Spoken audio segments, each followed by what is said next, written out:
Boosting your team's power and performance is what Kujou Sara cares about, and this video is all about showing her build potential. Playing with Kujou Sara for the most part is pretty simple. Her design is centered around the attack boost she provides for the team, which can be done in two ways. The first one requires you to activate her elemental skill, which then gives this nice little glow on her arm, indicating she's in the crow feather state that makes the next charge shot carry a delayed explosion with it, in which you'll want to be standing in, because once it goes boom, so will the attack explode in growth, with an active character that receives it. This means one of the most common ways to trigger this buff as fast as possible will be by aiming somewhere near you, preferably the ground itself, and then quickly switching over to anyone who wants to benefit from the boost. But aside from these gymnastics of trying to catch the buff, the other way around would be by simply using her elemental burst and then quickly switching over to any other character. This will also grant them the very same attack improvement you would get from the elemental skill, and it's a nice way to do a quick swap combination when you want to go for a big damage output. Aside from this, both of her passives work directly with her elemental skill, which reduce her charging shot time by 60%, and if the explosion hits any of the enemies or teammates, then you also gain few energy points depending on how many times you manage to get extra 100% energy recharge, which in most realistic scenario is either going to be once or twice. Now, there is a problem with her attack boost only lasting 6 seconds, whereas Benny Boy's attack buff is active for twice as long, but there is a workaround of sorts. First of all, you can go into her crow feather state with elemental skill, but instead of using it immediately, switch out to someone else and wait until the cooldown is over, then switch back to her, use the charge shot immediately, followed by her skill, and then switch back again to other character to gain the boost. The timing window is pretty small, but it is achievable, although it might prove to be too cumbersome for some players, and you'd better spend those seconds doing damage instead, or just orchestrate the whole rotation when she has her burst ready to go. So in essence, it's all about maneuvering those charge shots and standing inside explosions, as well as capitalizing on those split seconds after casting the burst with Sara, and switching to a different character to finally receive the sought after attack power. But boosting your teammates without proper equipment can get weird, so let's talk about how to actually build her.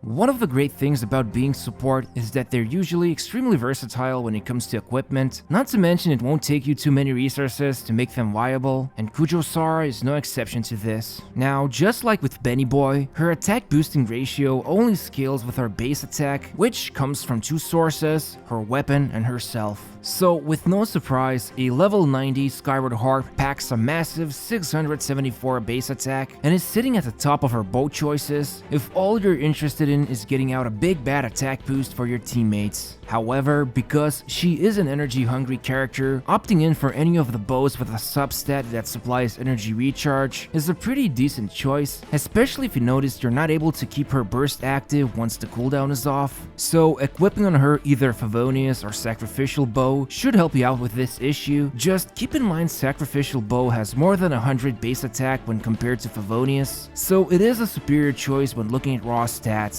And as for the free-to-play choices, you can't go wrong with Prototype Crescent, especially now that you're going to be using aim shots to trigger the attack boost. But if you're looking to build her as more of a traditional quick swap damage dealer, any of the bows that provide critical rate or damage from your substat, as well as any other 5-star options, are there to help her out. Now, as for the artifacts, there's basically two choices to go after. You either fully commit to a damage boosting role and equip her with a 4-set bonus of Noblesse Oblige, or if it's damage you want to cause with her, then there's the Emblem of Severed Fate full set bonus worth to consider. Honestly, the former is easier to obtain and use, since you really just care about the set bonus instead of managing the stats, although you're free to do so, while the Emblem set is going to require some farming or coincidental artifact swapping from other teammates who have it, just so you can get good stats on her. Still, if you need more alternative options for her sub-damage dealer role, you can consider going after 2-set bonuses of Thundering Fury in combination with Noblesse, or even the very same emblem set if you still struggle with energy generation. But aside from this, the artifacts themselves are pretty self-explanatory. Go for the standard main stats, except consider if Sans on her should have either attack or energy regen, with the latter one being a more safer choice if you want to maintain that burst active at all times with different team comps. Finally, when looking at her talents, make sure to prioritize elemental skill first, because that's where the attack ratio lies. Even if burst provides the same buff, it still depends on the ratio that comes from the elemental skill, and afterward starts, just level up the burst and leave the normal attack alone. And that's basically it. There's a couple of caveats Sara has, but most of the building gets done by just equipping a decent weapon on her and powering her up with Noblesse Forced bonus to make her into a viable damage booster. But who are you boosting is the big question here, so this next part focuses on team building.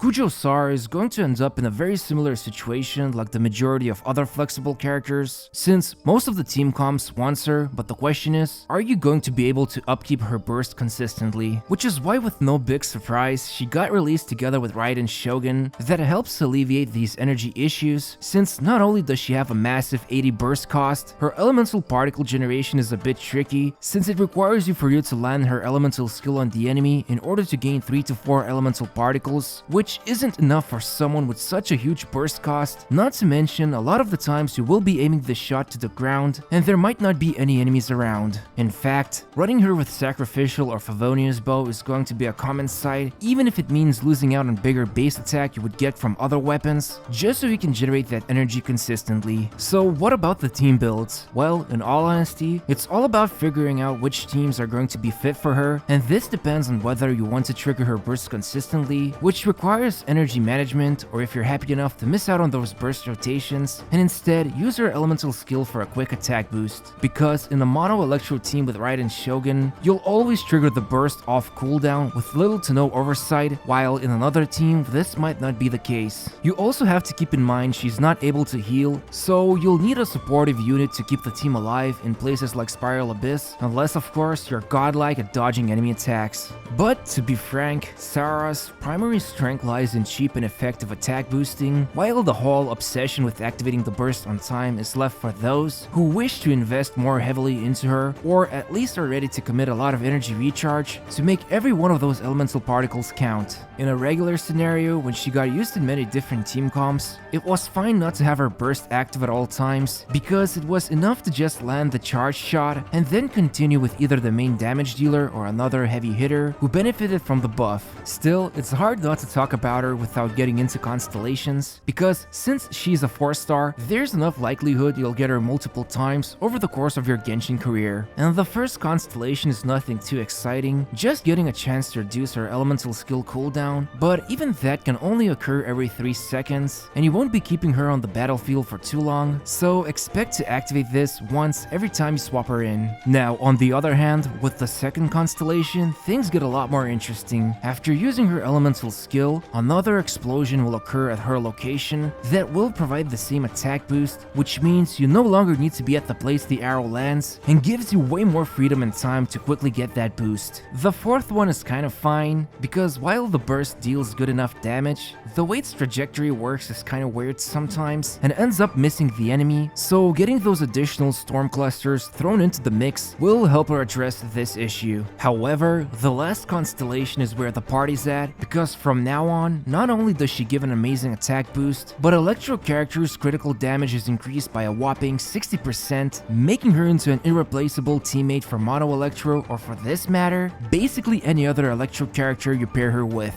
Guess this is how MiHoYo tries to address Electro buffing, by putting it behind the last constellation. Either way, if you're looking to unlock more of her copies, second constellation is a good stopping point, so you can trigger those attack boosts more easily. Otherwise, it's up to you how far you're willing to go, but make sure to exercise caution and take care of your financial well-being first. Just don't forget it's been already confirmed by MiHoYo that Sara is going to be added into the standard banner when 2.2 update arrives, so you'll have plenty more opportunities to get her even when she's not featured.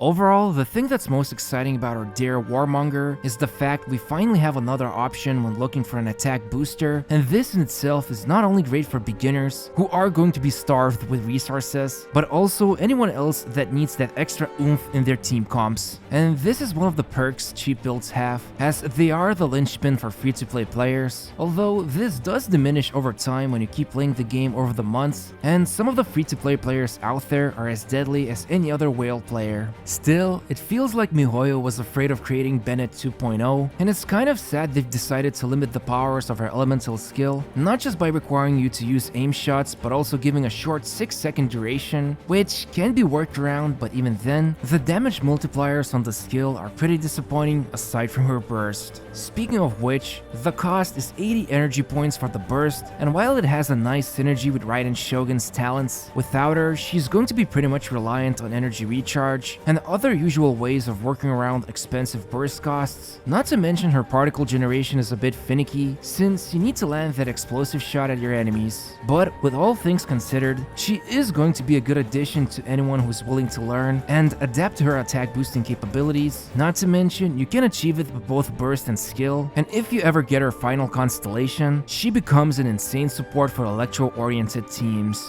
Hope you enjoyed this video. Special thanks goes to MiHoYo for providing some of us content creators with a media server where we could test out new characters before they went live. Expect to see even more 2.1 coverage, and make sure to support the channel by subscribing to it, and if you haven't already, don't forget to gently press the like button. Thanks for watching the video, and see you very soon.